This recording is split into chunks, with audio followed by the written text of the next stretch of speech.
Art की fight का वक्त हो चुका है। नमस्कार, बहुत बहुत स्वागत है आप सभी का। मैं रविंद्र सिंह आपके साथ। और आज का मुद्दा आर्ट की फाइट का बंटवारे की सियासत।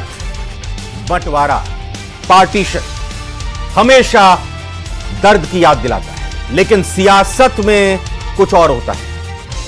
टोंक में बीजेपी की बैठक हुई और उसमें राष्ट्रीय महामंत्री डॉक्टर राधा मोहन दास प्रभारी भी हैं राजस्थान के बीजेपी के। उन्होंने पूर्व प्रधानमंत्री जवाहरलाल नेहरू को देश के बंटवारे का जिम्मेदार ठहराया है। राधा मोहन ने बंटवारे के लिए राजीव गांधी पर राजनीति का आरोप लगाया। 1984 के दंगों का हवाला देते हुए राधा मोहन ने आरोप लगाया कि कांग्रेस का तो पूरा इतिहास दंगे कराने का है। ये लोग मोदी को पीएम बनने से नहीं रोक पाए तो देश में जातीय दंगे फैला रहे हैं। इधर कांग्रेस ने कहा कि ये मुद्दों से ध्यान हटाने भटकाने की कोशिश है। चर्चा आज इसी पर करेंगे। पहले एक छोटी सी रिपोर्ट देखते हैं।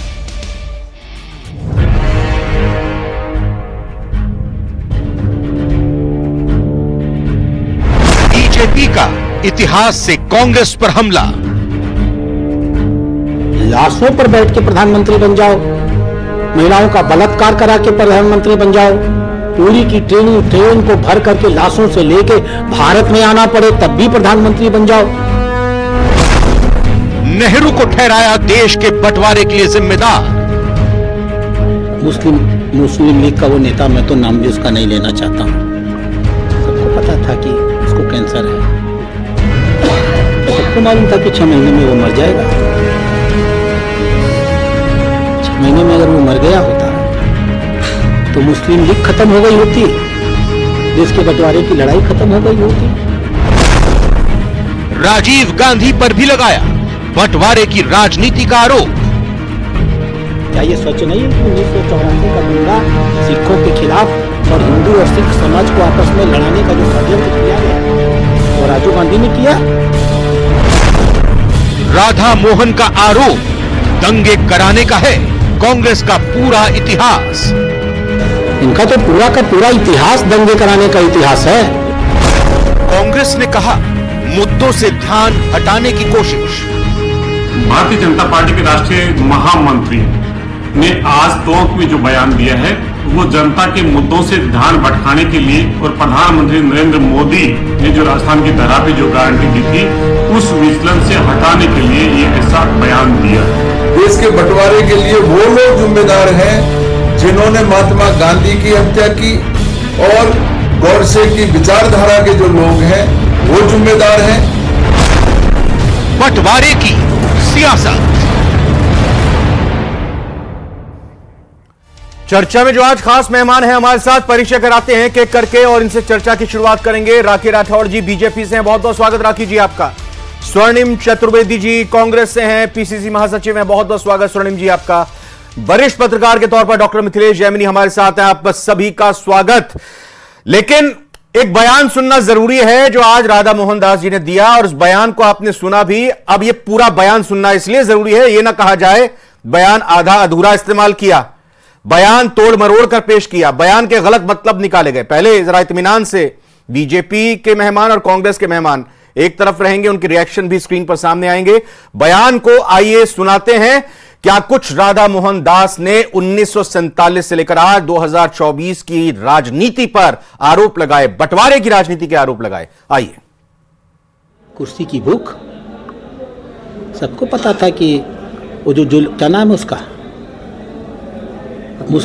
मुस्लिम लीग का वो नेता, मैं तो नाम भी उसका नहीं लेना चाहता हूँ। सबको पता था कि उसको कैंसर है। सबको मालूम था कि 6 महीने में वो मर जाएगा। 6 महीने में अगर वो मर गया होता तो मुस्लिम लीग खत्म हो गई होती, देश के बंटवारे की लड़ाई खत्म हो गई होती। बहुत सारे लोगों ने इस बात को कहा था कि आज़ादी 6 महीने बाद मिल जाएगी तो कौन सा बुरा हो जाएगा, कम से कम देश बटेगा तो नहीं। देश के बंटवारे के नाम पर नेहरू जी ने उस समय राजनीति किया। देश के बंटवारे के नाम पर राजीव गांधी जी ने राजनीति की। क्या ये सच नहीं है कि 1984 का दंगा सिखों के खिलाफ और हिंदू और सिख समाज को आपस में लड़ाने का जो षड्यंत्र किया गया वो राजीव गांधी ने किया? क्या ऐसे सच नहीं है कि राजीव गांधी ने कहा कि एक बड़ा पेड़ गिरता है तो थोड़ी तो धरती हिलती है, कहा था या नहीं?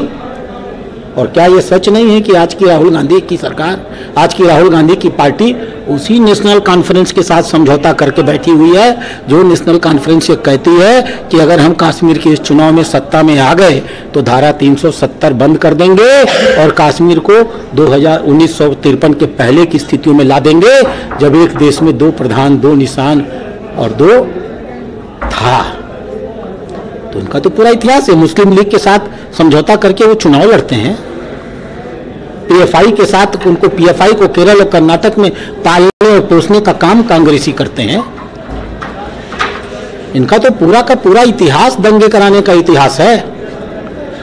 आज जब वो देख लिए कि सारी रणनीति करके भी हम माननीय प्रधानमंत्री मोदी जी को प्रधानमंत्री बनने से रोक नहीं पाए, तो अब देश में जाति दंगे करा रहे हैं, जाति दंगों के नाम पर बंद कराने का प्रयास कर रहे हैं। लेकिन जनता बहुत समझदार है, अब ये नंगे हो चुके हैं। और राठी जी, स्वर्णिम जी, मिथिलेश जी के साथ साथ रामेश्वर सेवार्थी चौथे मेहमान भी इतिहासकार हैं, आप वो भी हमारे साथ जुड़ चुके हैं। रामेश्वर जी, आपका भी स्वागत। पहला सवाल स्वर्णिम चतुर्वेदी आपसे हमारा होगा। पूरा बयान आपने विस्तार से सुना, 47 से लेकर 2024 तक दुखती रग पर हाथ रख दिया, कह दिया कि आज की तारीख में आप नेशनल कॉन्फ्रेंस के साथ जो गलबहियां कर रहे हैं वो 370 को हटाने की कोशिश कर रही है या बात कर रही है। दूसरी तरफ जातीय संघर्ष कराकर आप देश को बांटने की कोशिश कर, दंगों का इतिहास है कांग्रेस का। देखिए रविंद्र जी, आपने कहा एक इतिहास की बात है और बड़े विस्तार से मेरे को बताना आवश्यक है। मैं चाहूंगा कि आपको पूरी बात बताता हूं। आज एक बहुत ही महत्वपूर्ण भी दिन है कि आज भारतीय जनता पार्टी के जो क्या कहना चाहिए राजस्थान प्रभारी हैं, उन्होंने कम से कम स्वीकार तो किया कि ये जिन्ना के समर्थन में थे कि जिन्ना को नेतृत्व मिलना चाहिए था। मेरे को ऐसा, क्योंकि जिन्ना का नाम ना भारतीय जनता पार्टी के तमाम नेता कभी नहीं लेते, ना दोष ठहराते हैं कि मोहम्मद अली जिन्ना, जिसके साथ पहली बार भारतीय जनता पार्टी के जो कहना चाहिए पूर्वज हैं, पोस्टर बॉय हैं, श्यामा प्रसाद मुखर्जी, जिनके ये दिखाए मार्ग पर चलते हैं, सत्ता का स्वाद चखाया था, वो मोहम्मद अली जिन्ना नहीं चखाया था। कभी मोहम्मद अली जिन्ना का नाम नहीं लेंगे। और आज और एक पुख्ता होता है जब इनके राष्ट्रीय अध्यक्ष ने पाकिस्तान में जाकर के मोहम्मद अली जिन्ना की मजार पर जाकर के फूल चढ़ाए थे और ये अपनी बताया था कि वो उनका सम्मान करते हैं। उसी की कड़ी में आज आगे बढ़ते हुए राधा मोहन दास अग्रवाल जी ने अपनी बात कही। सबसे बड़ी बात है कि इन्होंने एक ये बड़ी बात कही कि उस वक्त देश की आज़ादी नहीं मिलनी चाहिए थी और बाद तक इंतजार करने चाहिए था। तो ये भी इन्होंने बताया कि ये अंग्रेजी शासन के, अंग्रेजी हुकूमत के भी समर्थक थे। कभी आज़ादी की लड़ाई में जिन लोगों ने भाग नहीं लिया, आज़ादी की लड़ाई में किसी के आह्वान पर, चाहे वल्लभ भाई पटेल हो, चाहे नेहरू जी हो, चाहे महात्मा गांधी हो, इन्होंने भाग नहीं लिया। आज नेहरू जी को जो है जिम्मेदार बता रहे हैं, जबकि जो इंटरिम गवर्नमेंट बनी थी और जब ये फैसला हुआ था तो उसमें जो आरएसएस के भी श्यामा प्रसाद मुखर्जी वगैरह ये सब उस गवर्नमेंट में शामिल थे। लेकिन आज इन्होंने ये स्पष्ट किया कि न तो उस वक्त आज़ादी के पक्षधर थे, मिलनी चाहिए, और मोहम्मद अली जिन्ना को तो कभी दोषी ठहराएंगे ही नहीं। आज उस नेहरू को ये दोषी ठहराते हैं जिस नेहरू ने आज के भारत की नींव रखी, लोकतंत्र को नींव रखी, और जिस देश में जब पूरे विश्व में भाषा के नाम पर बट रहे थे, देशों के टुकड़े हो रहे थे, उसमें ऐसा मजबूत लोकतंत्र रखा जो आज तक हमारा देश एकता। सिर्फ नेहरू ही नहीं, राहुल गांधी आज की कांग्रेस पर भी आरोप लगा रहे हैं नेशनल कॉन्फ्रेंस के साथ आप आ गए। सबके जवाब दे रहा हूं, 370 सबके जवाब मैं दे रहा हूं, सबके जवाब मैं सबके जवाब दे रहा हूं।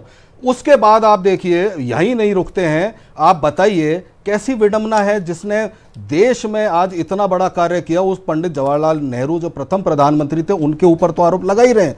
अरे जो इंदिरा गांधी कांग्रेस की नेता, महान नेता, पंजाब में अलगाववाद के कारण जो देश को तोड़ने की ताकतें थी, उनसे लड़ते हुए प्रधानमंत्री रहते हुए शहीद हो गई। और राजीव गांधी जिन्होंने इस देश में न सिर्फ नॉर्थ ईस्ट में, पंजाब में शांति स्थापना का काम किया, आज वो कह रहे हैं बड़ा पेड़ गिरता है तो धरती हिलती है। 84 के दिल्ली दंगे भूल गए।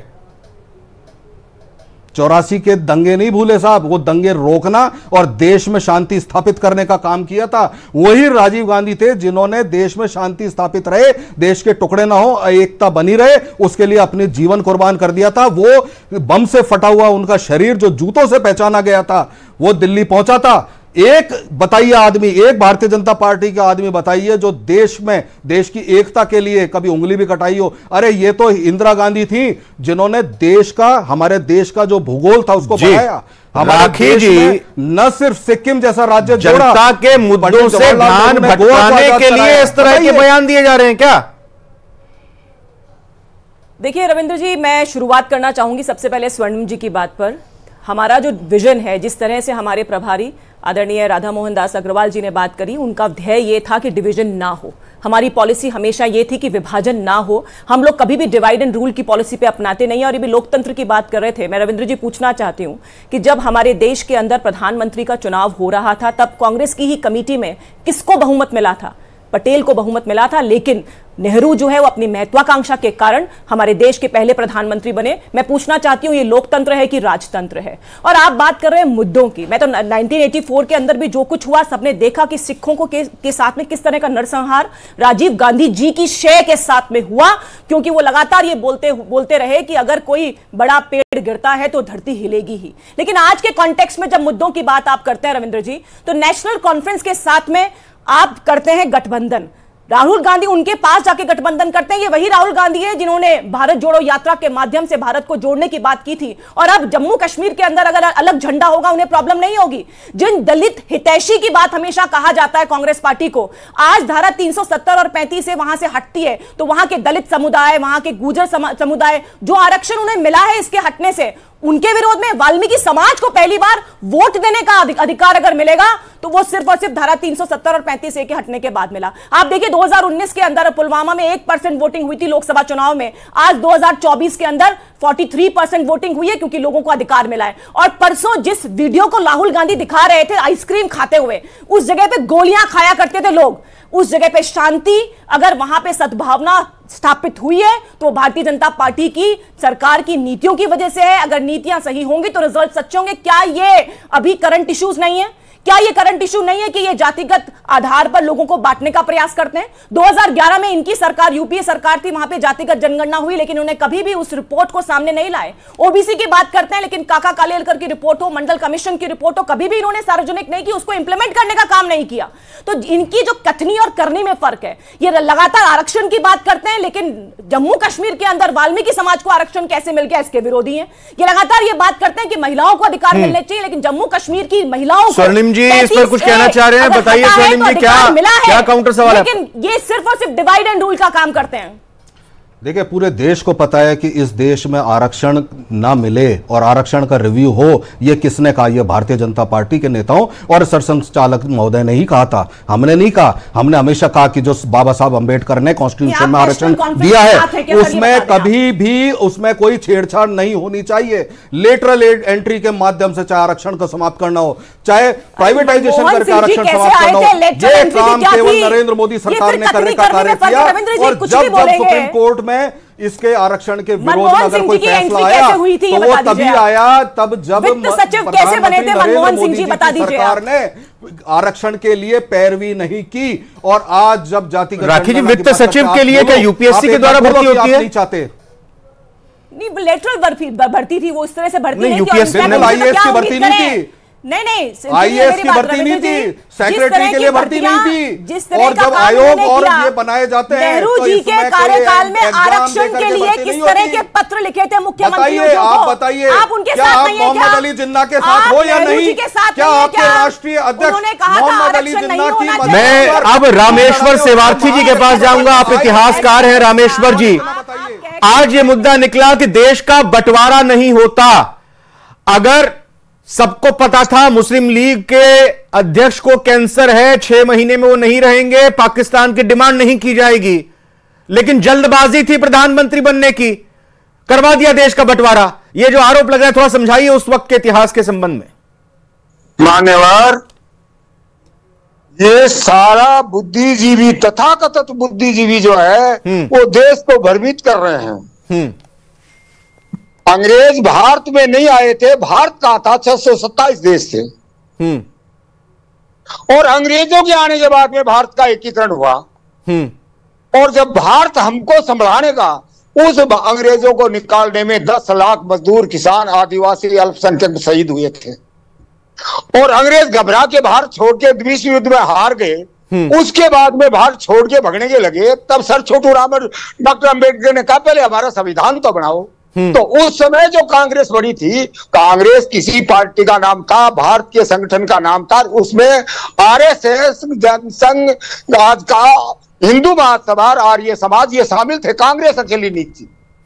ये गलत प्रचार किया जा रहा है। और कांग्रेस ने ही हिंदू महासभा का गठन किया, कांग्रेस ने ही आर्य समाज का गठन किया, कांग्रेस ने ही आपके आरएसएस की स्थापना की, कांग्रेस के पदाधिकारी रहे हुए हैं वो। और एक फिर बाद में देश आजाद होने की स्थिति में आया, तब तथाकथित देश दुनिया का बंटवारा हुआ है, वो धार्मिक कट्टरवाद के ऊपर हुआ है। और भारत में धार्मिक कट्टरवाद इतना पैदा कर दिया, इसमें कोई व्यक्ति जिम्मेदार नहीं है। नहीं, लेकिन भारत पाकिस्तान की अगर इच्छा, पाकिस्तान को अलग राष्ट्र धर्म के आधार पर करने की मांग मोहम्मद अली जिन्ना की तरफ से की गई, तो अगर उनकी मांग को अस्वीकार कर देते, क्या यह संभव था? क्या यह संभव था कि देश का बंटवारा ना होता? नहीं, वही कह रहा हूं। हमको इस बात का पता है क्या मोहम्मद अली जिन्ना कौन था? मोहम्मद अली जिन्ना गुजरात का ठक्कर ब्राह्मण था, और उसका बाप जैना भाई था और दादा पूंजा भाई। उसका सोशल बाइकाट किया सुनियोजित तरीके से, और हिंदू मुसलमान के तरीके से जो अभिजात्य वर्ग के लोग थे, कट्टरपंथी लोग थे, उन्होंने दो धड़े बना करके देश के दो टुकड़े कराए। इसमें न कांग्रेस है न बीजेपी है। नहीं, लेकिन फिर होने क्यों दिया? जब आप ये बता रहे हैं कि कांग्रेस ने ही तमाम संगठनों का हिंदू महासभा का गठन किया, ये मूक दर्शक क्यों बने रहे? इन्होंने रोका क्यों नहीं? धार्मिक उन्माद इतना छा गया था, वरना तो ये जो सत्ता में है, इनका लेना देना क्या है देश की आजादी में? देश की आजादी में मैंने कहा 10 लाख मजदूर, किसान, आदिवासी शहीद हुए। और इसका फिर बंटवारे का दूसरा कारण बना कि 37 में पूरे देश में राजस्थान को छोड़ के विधिवत चुनाव हो गए। तो पहली बार आप जो बार बार चर्चा कर रहे हैं, हमारे बुद्धिजीवी को रिसर्च करना चाहिए, रूढ़िवादी तरीके से नहीं सोचना चाहिए। बंगाल और पंजाब में 37 में चुनाव हुए, तब आरएसएस, मुस्लिम लीग, कांग्रेस, हिंदू महासभा चारों ने मिलकर यूनिस्ट पार्टी के सामने चुनाव लड़ा, जिनकी जामनी जब्त हुई।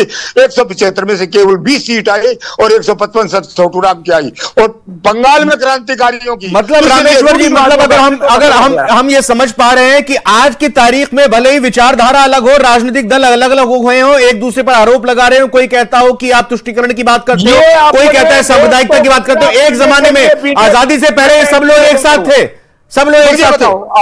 आज पाकिस्तान कहां से आ गया?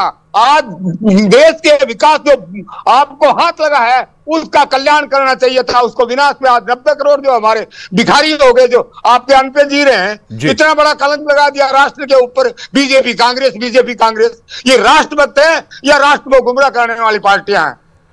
मिथिलेश जी, मैं आपके पास आऊंगा। राहत इंदौरी साहब का शेर है, शेर की लाइनें तो मुझे याद नहीं है, लेकिन उसका मजमून यही है कि जब चुनाव आते हैं तो बंटवारा और सांप्रदायिकता का रंग आता है। भाई, उपचुनाव आने वाले हैं, 6 सीटों पर भी चुनाव है, बाकी 3 राज्यों में भी चुनाव है, उसके बाद और 2 राज्यों में आगे चुनाव होने वाले हैं। क्या है इसका मतलब बयान का? देखिए, सबसे पहले तो यह समझना पड़ेगा कि डिवाइडेशन एंड रूल की थ्योरी अंग्रेजों ने स्थापित की। 1905 में जब कोलकाता राजधानी थी और लॉर्ड कर्जन ने वहां पर बंग भंग आंदोलन हुआ, बांग्लादेश को जो पश्चिम बंगाल और पूर्वी बंगाल में बांट दिया, और गोपाल कृष्ण गोखले और लोकमान्य तिलक ने 6 साल लड़ाई लड़ी। और फिर 1911 में जब लॉर्ड पंचम आए दिल्ली और दिल्ली राजधानी बनी, तब हुआ। तब नेहरू जी केवल 11 साल के थे। तो पहली बीज आप देखिए, 1857 की जंग में हिंदू और मुसलमान दोनों ने लड़े, बिल्कुल, क्योंकि मुस्लिमों से राज गया था। तो डिवाइडेशन का रूल यही डाला। जो नवाब सुल्तान खां था, 1912 में ढाका में उसने सम्मेलन किया और उसने साफ कहा कि हम हिंदुस्तानियों के साथ नहीं रह सकते, हिंदुओं के साथ नहीं रह सकते। और 1934 में अहमदाबाद में सावरकर जी ने कहा कि हिंदुओं की रीति नीति अलग है, ये अलग ढंग से रहेंगे। और 1946 में जब सरकार बन गई और उस सरकार में सरदार पटेल और जो लियाकत अली वित्त मंत्री थे, तो सरदार पटेल ने खुद गांधी जी से कहा कि लियाकत अली हर फाइल को अटकाते हैं, और अगर अटकाते हैं तो ये नहीं चलेगा, हमारे हिंदुस्तान को अलग ही कर लो। और देखिए, एक किताब लिखी है रिजवान रिजाज ने, उसने कहा कि अगर हिंदुस्तान में टुकड़े नहीं होते तो क्या होता, 60 करोड़ मुसलमान होते। और आपसे समल अलवल नहीं रहा, बात कर रहे हो आप विभाजन की। अलवर में 6 अलकायदा के आतंकवादी पकड़े जा रहे हैं और सारे पाकिस्तानियों और बांग्लादेशियों को एक करने की बात कर रहे हैं। तो राधा मोहन दास जी को जो राजीव गांधी पर हमला किया है उसका भी सबसे सटीक जवाब यह है कि 1984 में अगर आप इतने ही हिंदूवादी थे तो आपकी केवल 2 सीटें क्यों आई? आरएसएस ने वोट दिया ना राजीव गांधी को। उन्होंने इतना बड़ा रिकॉर्ड बनाया, क्यों बनाया? क्योंकि सबसे बड़ी बात यह थी कि जो खालिस्तानी फोर्स थी उसके खिलाफ लड़ रहे थे, पूरा देश एक था। तो आज आप कुछ भी राजनीतिक लाभ के लिए बयान दे दो, देश को बांट लो, कुछ भी कह दो, लेकिन कड़वी सच्चाई यह है कि इतिहास के पन्नों में जब आप जाएंगे तो आपको यह लगेगा कि कहीं न कहीं हम गलत बोल रहे हैं, कहीं न कहीं हम ऐतिहासिक भूल कर रहे हैं। ये बंग आंदोलन सबको पता है, आज वो पूरी पाकिस्तान, लेकिन पिछले इतिहास के संदर्भ को रखते हुए आज की बात करना कि जातियों में बांटकर दंगे कराने की कोशिश हो रही है, आप एक ऐसी विचारधारा वाली पार्टी के साथ बैठ गए जो धारा 370 को खत्म करने की बात कर रही है। देखिए, ये बिल्कुल सही है कि कांग्रेस ने जो जम्मू कश्मीर में एनसी के साथ समझौता किया है, लेकिन आपको याद होगा अटल बिहारी वाजपेयी ने भी एनसी के साथ समझौता किया, पीडीपी के साथ भी इन्होंने समझौता किया। तो राज का कोई धर्म नहीं होता है, कैसे भी राज बने, अपना काम बनता, भाड़ में जाए जनता, जनता का माइंड वाश करो, जनता द्रौपदी होती है, इसका चीरहरण करो, मानसिक रूप से चीरहरण करो, बयानों के जरिए चीरहरण करो, राज आना चाहिए। यह कड़वी सच्चाई है आज की राजनीति की। सियासतदार तमाम राजनीतिक धर्म, बिल्कुल। मैं जल्दी से अब स्वर्णिम चतुर्वेदी जी के पास जाऊंगा। राधा मोहन दास जी ने एक बात और कही, दौसा छोड़कर सचिन पायलट टोंक में इसलिए आ गए कि वहां वो लड़ाते थे आपस में, यहां टोंक में मुस्लिम की जनसंख्या ज्यादा थी, वो जीत गए, लेकिन यहां पर भी जल्दी खेल खत्म हो जाएगा। देखिए रविंद्र जी, मैं एक बात कहना चाहता हूं, मुझे लगता है राधा मोहन जी अभी आए हैं राजस्थान में, शायद उनको समझने में समय लगेगा, और राखी राठौड़ जी जैसे वरिष्ठ नेता जब उनको बताएंगे राजस्थान की राजनीति के बारे में तो शायद इस तरह के बयान वो ना दें। सांसद रहते थे, लोकसभा के चुने जाते थे, लोकसभा में जब डिलिमिटेशन हुआ तो दौसा सीट रिजर्व हो गई और चुनाव लड़ा उन्होंने दूसरी जगह जाकर के। लेकिन एक चीज मैं ये जानना चाहता हूं कि भारतीय जनता पार्टी के तमाम नेता लगातार जनता की बात नहीं करते, काम की बात नहीं करते, क्या करना चाहते हैं, क्या राजस्थान की जनता के क्या राखी जी ये गैर जरूरी बयान है, आप समझाएंगे राधा मोहन जी को कि ये बयान जरूरी नहीं है यहाँ पे राजस्थान में देने? नहीं, बिल्कुल होने चाहिए, लोगों को मालूम होना चाहिए कि कांग्रेस की क्या रीति नीति है। देखिए, हमेशा इन्होंने भाषा के आधार पर, इन्होंने धर्म के आधार पर, इन्होंने क्षेत्र के आधार पर बांटने का काम किया। उस डीएमके का साथ दिया जिन्होंने सनातन धर्म को गाली दी, उन्होंने सैम पित्रोदा रंग-भेद के बात की बात करी। तो लगातार छोटी सी बात कर रहा हूं, अरे सचिन धर्म के नाम पर जो देश बना था वो 30 साल में दो टुकड़े क्रैश करा रहे थे, आप क्या बातें कर रहे हो? कहीं भी जाएंगे क्रैश होंगे और 100% होंगे। सचिन पायलट जी वो नेता है जिन्होंने अपने प्लेन को क्रैश कराया था 2020 जून, जाने आपको माने से भाग गए थे। ऐसे लोग, ऐसे नेता जिसके पीछे कांग्रेस रहती है। मिथिलेश जी, इन्हीं मुद्दों पर होगा क्या उपचुनाव? इन्हीं मुद्दों पर होगा उपचुनाव क्या मिथिलेश जी? संक्षेप में मिथिलेश जी, इन्हीं मुद्दों पर उपचुनाव होगा क्या?